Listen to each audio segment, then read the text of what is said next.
Di tengah penggolakan sejarah Tiongkok kuno sepanjang ribuan tahun, muncullah sesosok kaisar Raja Ping dari Zhou Timur. Kisah hidupnya membuka lembaran baru dalam kronik sejarah, menandai era baru dengan penuh tantangan dan perubahan.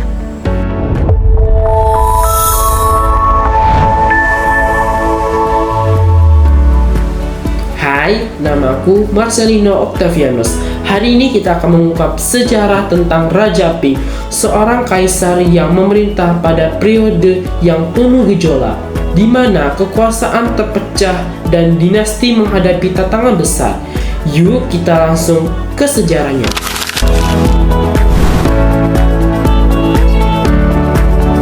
Di usia yang baru menginjak 22 tahun, Raja Ping secara resmi naik tahta dan mengambil kendali penuh atas kerajaannya. Meski masih sangat muda, ia menunjukkan kematangan yang melampaui usia dengan mengontrol setiap aspek pemerintahan, mulai dari urusan birokrasi hingga kekuatan militer di garis depan. Naiknya Raja Ping ke Singgasana bukanlah sekedar seremonial, melainkan awal dari perubahan besar dengan keteguhan hati. Ia memastikan bahwa setiap jengkal wilayahnya berada di bawah satu komandan yang solid. Di tengah pemudaan ini, visi kerajaan yang luas mulai dikelola dengan tangan dingin, membuktikan bahwa otoritas dan kontrol penuh adalah kunci bagian untuk membangun fondasi kerajaan yang sangat kokoh bagi masa depan yang akan datang.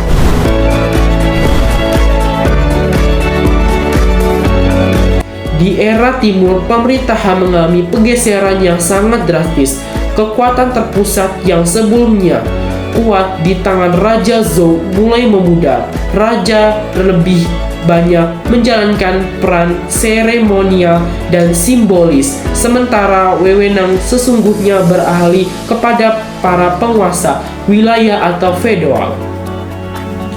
Sistem pemerintahan ini menciptakan fragmentasi politik di mana banyak kerajaan kecil dan negara-negara kota bersaing untuk mendominasi. Loyalitas beralih ke raja kepada penguasa lokal yang secara de facto berkuasa di wilayah mereka.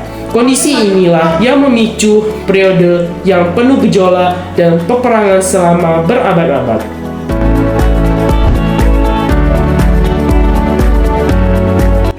Puncak kejayaan di era ini ditandai dengan munculnya sistem Ba-hegemon, di mana seorang penguasa negara bagian yang paling kuat bertindak sebagai pelindung bagi Raja Ping dan menjaga ketertiban seluruh kekaisaran. Pada masa ini, meskipun kekuasaan militer raja pusat menurun, peradaban justru mencapai titik tingginya. Ekonomi sangat berkembang pesat berkat standarisasi mata uang perunggu dan pembangunan jaringan irigasi raksasa yang mengubah lahan kering menjadi lubung pangan abadi. Kota-kota besar mulai bermunculan sebagai pusat perdagangan internasional yang menghubungkan berbagai suku dan bangsa di bawah satu pengaruh budaya Zhou yang elegan.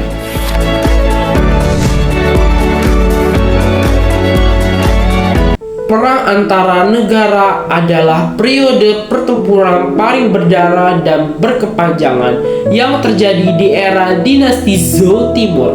Perang ini pecah sebagai akibat langsung dari melemahnya otoritas Raja Ping yang membuat kerajaan-kerajaan kecil merasa tidak perlu lagi tunduk pada hukum pusat. Fokus utama perang ini adalah perebutan mandat langit, di mana 7 kekuatan besar yang disebut sebagai 7 penguasa saling mengadu strategi dan kekuatan militer untuk menyatu seluruh daratan Tiongkok di bawah satu bendera. Dalam perjalanan perang ini mengubah sejarah militer dunia secara drastis. Jika sebelum perang hanya dilakukan oleh kaum berbangsawan dengan kereta perang yang terbatas, dalam perang ini jutaan rakyat sipil dipaksa menjadi tentara infanteri massal.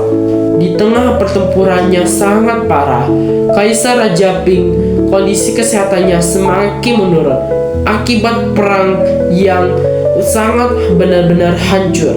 Tak lama kemudian, Raja Ping meninggal dunia secara alami pada tahun 760 sebelum Masehi. Ia wafat di ibu kota baru Luoyang setelah memerintah selama kurang lebih 51 tahun. Penting dicatat bahwa Raja Ping meninggal jauh sebelum dinasti Zhou runtuh total.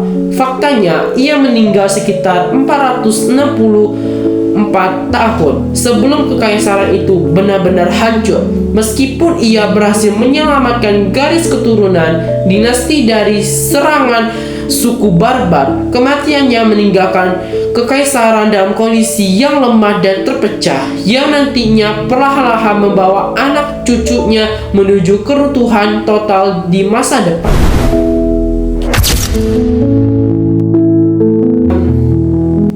Keruntuhan dinasti Zhou adalah sebuah tragedi sejarah yang ditandai dengan kesunyian di dalam istana yang dulunya yang sangat megah. Setelah ratusan tahun terkikis oleh perang saudara, kekaisaran ini mencapai titik nadinya ketika musuh terbesar mereka, yaitu negara Qin, mengepung ibu kota terakhirnya.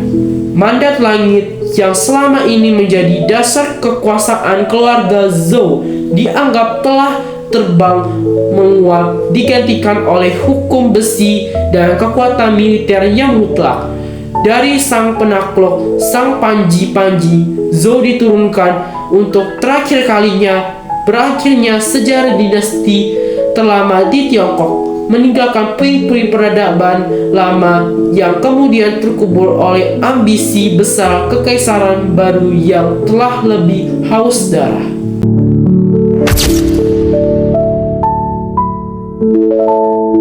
Penyelamat budaya memindahkan ibu kota ke Luoyang sehingga identitas dan tradisi dinasti Zhou bisa bertahan hingga 500 tahun lebih lama. Revolusi militer mengubah sistem perang dari kereta kuda menjadi pasukan infiltrasi massal.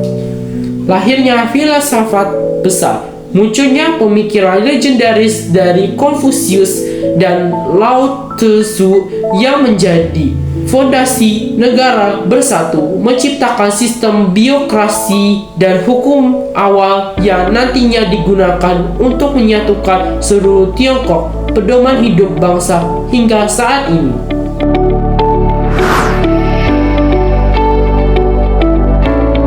Raja Ping adalah simbol keteguhan di tengah kehancuran. Meskipun hidupnya dimulai dengan pengkhianatan dan pengasingan oleh ayah kandungnya sendiri, ia tidak membiarkan dinastinya begitu saja mati. Dengan memindahkan ibu kota ke Luoyang, ia berhasil memberikan napas tambahan bagi dinasti Zhou selama ratusan tahun ke depan. Nah guys, itulah kisah Raja Ping, sang raja yang menyelamatkan peradaban dari pengasingannya. Meskipun ia wafat sebelum kerajaannya runtuh, namanya tetap abadi dalam lembaran sejarah Tiongkok. Terima kasih sudah menonton video ini. Jangan lupa dukung channel ini dengan cara klik tombol subscribe, like, dan berikan komentar kamu. Sampai jumpa lagi di episode yang akan lebih seru lagi.